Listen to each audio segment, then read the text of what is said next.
परमेश्वर ने सब कुछ बनाया। उसने इसे सिद्ध बनाया।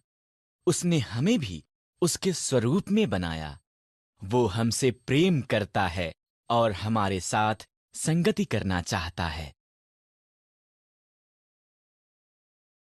दुख से आदम और हव्वा ने परमेश्वर की उल्लंघना की। पाप संसार में मृत्यु को लेकर आया और परमेश्वर के साथ हमारी संगति को तोड़ दिया।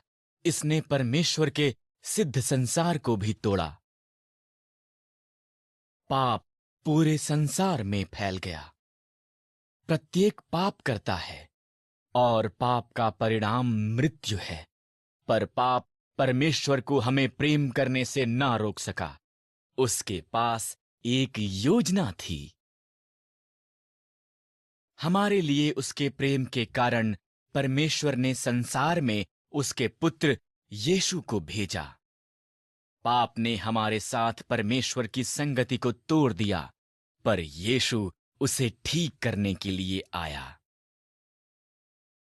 यीशु ने बीमार लोगों को चंगा किया और बहुत से अन्य चमत्कार किए। उसने एकांत लोगों का स्वागत किया।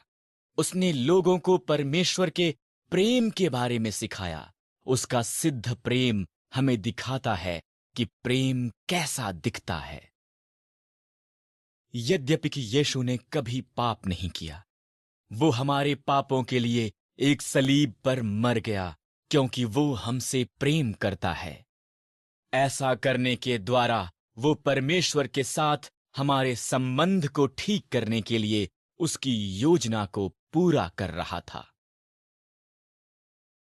3 दिनों के बाद यीशु पाप और मृत्यु की शक्ति को तोड़ता हुआ मुर्दों में से जीवित हो गया। उसने उसके शिष्यों के साथ उन्हें सिखाते समय बिताया। तब वो वापस स्वर्ग लौट गया। अब यीशु सदा के लिए जीवित है।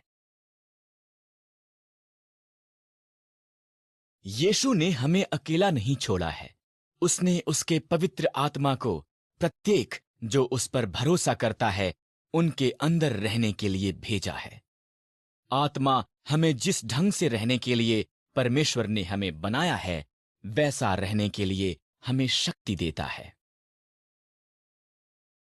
एक दिन जब यीशु वापस आता है, परमेश्वर सब कुछ पुनः सिद्ध बना देगा। वो एक नया आकाश और नई पृथ्वी को बनाएगा। हर कोई जो यीशु पर भरोसा करता है, वो सदा के लिए उसके साथ रहेगा। परमेश्वर आपसे प्रेम करता है। उसने आपको सबसे अलग बनाया है। यीशु पर भरोसा करना, उसका अनुसरण करना, परमेश्वर के साथ हमारे संबंध को जोड़ता है। क्या तुम परमेश्वर की कहानी का एक हिस्सा बनना चाहोगे?